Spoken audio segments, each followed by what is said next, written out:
اعوذ باللہ من الشیطان الرجیم بسم اللہ الرحمن الرحیم رب اشرح لی صدری ویسر لی امری واحلل عقدۃ من لسانی یفقہوا قولی۔ سورۃ النازعات۔ مرکزی مضمون: قرآن کے عقیدہ آخرت کو تسلیم کرو، فرعونیت اور تغوا چھوڑ کر خوف اور خشیت اختیار کرو۔ 46 آیات، پیراگراف 6۔ پہلا پیراگراف امکان آخرت پر ہواؤں، بادلوں اور فرشتوں سے استدلال۔ دوسرا پیراگراف قدرت الہی اور انسانی بے بسی سے آخرت پر استدلال۔ تیسرا پیراگراف امکان آخرت پر تاریخ فرعون سے استدلال۔ چوتھا پیراگراف امکان آخرت پر قدرت و ربوبیت سے استدلال۔ پانچواں پیراگراف طاغین اور خائفین اور خاشعین کا انجام مختلف ہوگا۔ چھٹا پیراگراف اہل خشیت قیامت کی تیاری کرتے ہیں۔ زمانہ نزول: سورۃ النازعات بھی سورۃ النبا کے بعد قیام مکہ کے دوسرے دور 4 تا 5 نبوی میں اعلان عام کے بعد آپ صلی اللہ علیہ وسلم پر نازل ہوئی، جب قیامت کے بارے میں اختلاف برپا ہو چکا تھا اور مشرکین مکہ کے سرکش رویے فرعون کی طرح طاغوتی ہو رہے تھے۔ سورۃ النازعات کا کتابی ربط: پچھلی سورۃ النبا میں طاغین اور متقین کے درمیان تقابل تھا، یہاں اس سورۃ النازعات میں طاغین اور اہل خشیت کے درمیان موازنہ ہے۔ اہم کلیدی الفاظ اور مضامین: سورۃ النازعات میں اہل خشیت اور سرکش قوتوں کے درمیان موازنہ ہے۔ خاشعین، اہل خشیت، خاشعین اور خائفین کا تقابل طاغین سے کیا گیا ہے۔ سورۃ النازعین میں 3 مرتبہ خشیت کے لفظ کے استعمال کی معنویت: حضرت موسیٰ علیہ السلام نے فرعون کو تزکیہ نفس کی دعوت دی تاکہ اس میں اللہ کی خشیت پیدا ہو۔ آیت 19۔ قوم فرعون کی ہلاکت میں عبرت کا سامان موجود ہے جو اللہ تعالیٰ کی خشیت اختیار کرنا چاہتا ہے۔ آیت 26۔ رسول اللہ علیہ وسلم کو صاف صاف بتا دیا گیا کہ آپ صرف منذر یعنی خبردار کرنے والے ہیں، آپ کا انذار صرف اس شخص کے لیے مفید ثابت ہو سکتا ہے جو آخرت کی خشیت اختیار کرنا چاہتا ہے۔ سورۃ النازعات میں تغوا کے لفظ کے استعمال کی معنویت: جنت میں ہر وہ شخص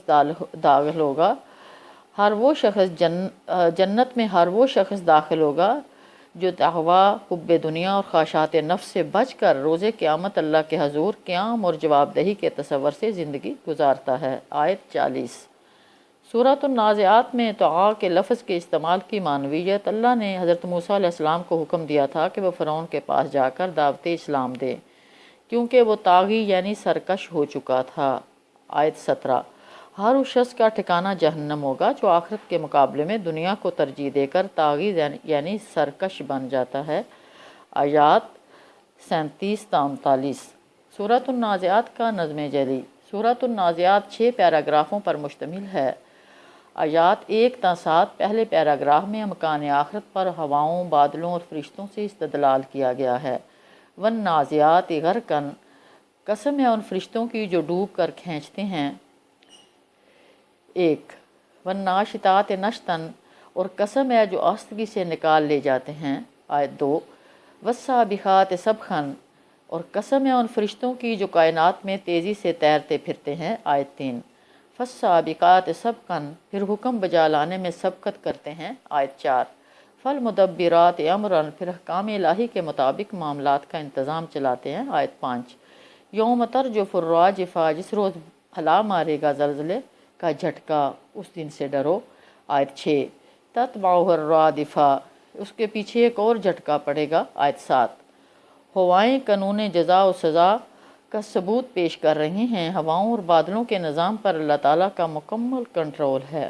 اللہ تعالیٰ جس کے لیے چاہے ان کو رحمت بنا دے اور جس کے لیے چاہے عذاب بنا دے۔ نازعات یعنی کھینچنے والیوں سے مراد اللہ کے فرشتے بھی ہو سکتے ہیں، اور ہوائیں بھی جو تناور درختوں کو جڑ سے اکھاڑ پھینکتی ہیں۔ استغفر اللہ۔ آیات 8 تا 14۔ دوسرے پیراگراف میں قدرت الہی اور انسانی بے بسی سے آخرت پر استدلال کیا گیا ہے۔ قلوب یومئذ واجفہ، کچھ دل ہوں گے جو اس روز کانپ رہے ہوں گے۔ آیت 8۔ ابصارها خاشعہ، نگاہیں ان کی سہمی ہوئی ہوں گی، پست ہوں گی۔ آیت 9۔ یقولون انا لمردودون فی الحافرہ، یہ لوگ پوچھتے ہیں کہ کیا واقعی ہم پلٹا کر پھر واپس لائے جائیں گے۔ آیت 10 اذا کنا عظاما نخرہ، کہ جب ہم کھوکھلی بوسیدہ ہڈیاں بن چکے ہوں گے، کھنکھناتی ہڈیاں۔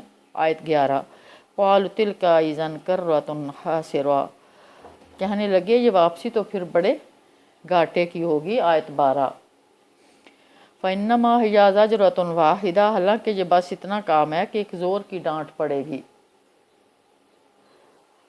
آیت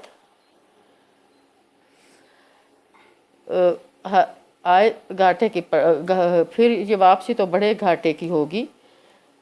آیت 12 فَإِنَّمَا هِيَ زَجْرَةٌ وَاحِدَةٌ، حالانکہ یہ بس اتنا کام ہے کہ ایک زور کی ڈانٹ پڑے گی۔ آیت 13 فَإِذَا هُمْ بِالسَّاهِرَةِ، اور یکا یک کے کھلے میدان میں موجود ہوں گے۔ آیت 14 آیت 15 تا 26 تیسرے پیراگراف میں امکان آخرت پر ہلاکت فرعون سے استدلال کیا گیا۔ حل اتاک حدیث موسیٰ، کیا تمہیں موسیٰ کے قصے کی خبر پہنچی ہے؟ آیت 15 اذ ناداہ ربہ بالوادی المقدس طویٰ، جب ان کے رب نے انہیں طویٰ کی مقدس وادی میں پکارا تھا۔ آیت 16 اذهب الی فرعون انہ طغیٰ، فرعون کے پاس جاؤ وہ سرکش ہو گیا ہے، باغی ہو گیا ہے۔ آیت 17 فَقُلْ هَلْ لَكَ إِلَىٰ أَن تَزَكَّىٰ، اس سے کہنا کہ تم اس کے لیے تیار ہے کہ پاکیزگی اختیار کرے۔ آیت 18 وَأَهْدِيَكَ إِلَىٰ رَبِّكَ فَتَخْشَىٰ، اور میں تیرے رب کی طرف تیری رہنمائی کروں تو تیرے اندر خوف پیدا ہو۔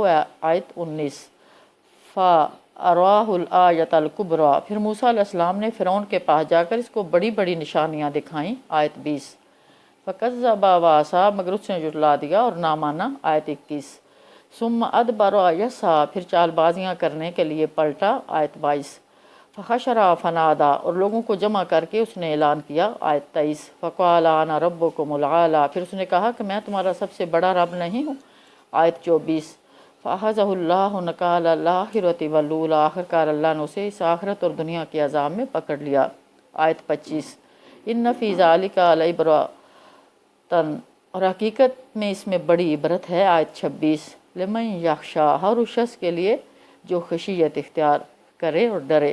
تاریخ کے اس واقعہ سے قانون جزا و سزا ثابت کیا گیا۔ حضرت موسیٰ علیہ السلام اور طاغی فرعون کا قصہ مختصر بیان کر کے لوگوں کو خبردار کیا گیا ہے کہ اپنا تزکیہ کر لو، خشیت اختیار کرو، رسول کو جھٹلانے اور اس کی ہدایت اور رہنمائی کو رد کرنے اور چال بازیوں سے اس کو شکست دینے کی کوشش کا جو انجام فرعون دیکھ چکا ہے، اس سے عبرت حاصل کر کے اس روش سے باز آ جاؤ، ورنہ تمہارا بھی وہی انجام ہوگا۔ ان فی ذلک لعبرۃ لمن یخشیٰ، اس شخص کے لیے اس قصے میں عبرت ہے جو اپنے رب سے ڈرتا ہے۔ اعوذ باللہ۔ آیات 27 تا 33 چوتھے پیراگراف میں امکان آخرت پر اللہ تعالیٰ کی قدرت اور ربوبیت سے استدلال کیا گیا۔ آخرت کی عقلی دلیلیں فراہم کی گئیں۔ انتم اشد خلقا ام السماء بناہا، کیا تمہارا دوبارہ پیدا کرنا زیادہ دشوار ہے یا آسمان کا؟ 27 رفع سمکہا فسواہا، اس کی چھت خوب اونچی اٹھائی، گنبد بلند کی، پھر اس کا توازن قائم کیا۔ 28 وَأَغْطَشَ لَيْلَهَا وَأَخْرَجَ ضُحَاهَا، اور اس کی رات ڈھانکی اور اس کا دن نکالا۔ اس کے بعد وَالْأَرْضَ بَعْدَ ذَلِكَ دَحَاهَا، اس کے بعد زمین کو اس نے بچھایا۔ 30 أَخْرَجَ مِنْهَا مَاءَهَا وَمَرْعَاهَا، اس کے اندر سے اس کا پانی اور چارہ نکالا۔ 31 وَالْجِبَالَ أَرْسَاهَا، اور پہاڑ اس میں گاڑ دیے۔ 32 مَتَاعًا لَكُمْ وَلِأَنْعَامِكُمْ، سامان جس کے طور پر تمہارے لیے اور تمہارے مویشیوں کے لیے۔ 33 آیات 34 تا 41 پانچویں پیراگراف میں طاغین اور خائفین کے مختلف انجام سے آگاہ کیا گیا۔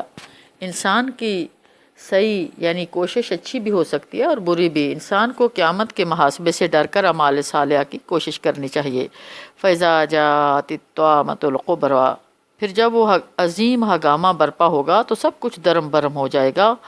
34 یوم یتذکر الانسان ما سعی، جس روز انسان اپنا کیا درا اسے سب کچھ یاد آ جائے گا۔ 35 وبرزت الجحیم لمن یرا، وہ ہر دیکھنے والے کے سامنے دوزخ کھول کر رکھ دی جائے گی۔ 36 فاما من طغی، تو جس نے سرکشی کی تھی۔ 37 وآثر الحیات الدنیا، اور آخرت کے بالمقابل دنیا کی زندگی کو ترجیح دی تھی۔ 38 فإن الجحیم ہی المأویٰ، دوزخ اس کا ٹھکانہ ہوگی۔ 39 استغفر اللہ۔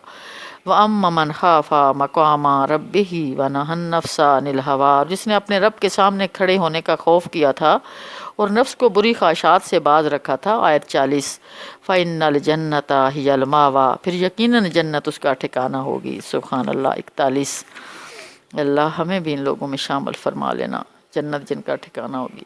آیات 42 تا 46 چھٹے اور آخری پیراگراف میں خشیت اختیار کرنے کی دعوت دی گئی۔ نبی صلی اللہ علیہ وسلم منظر انذار سے فائدہ اٹھا کر خشیت اختیار کرنے کی دعوت دی گئی۔ انما انت منذر من یخشاھا، بے شک آپ اس شخص کو ڈرا سکتے ہیں جو ڈرتا ہے۔ یسألونک عن الساعۃ ایان مرساھا، وہ آپ سے پوچھتے ہیں قیامت کب قائم ہوگی۔ 42 فیما انت من ذکراھا، تمہارا کیا کام کہ اس کا وقت بتائیں، تم اس بحث میں کہاں پڑے ہو۔ آیت 43 الی ربک منتہاھا، اس کا علم تو اللہ پر ختم ہے۔ انما انت منذر من یخشاھا، آپ صلی اللہ علیہ وسلم صرف خبردار کرنے والے ہیں ہر اس شخص کو جو اس سے ڈرے۔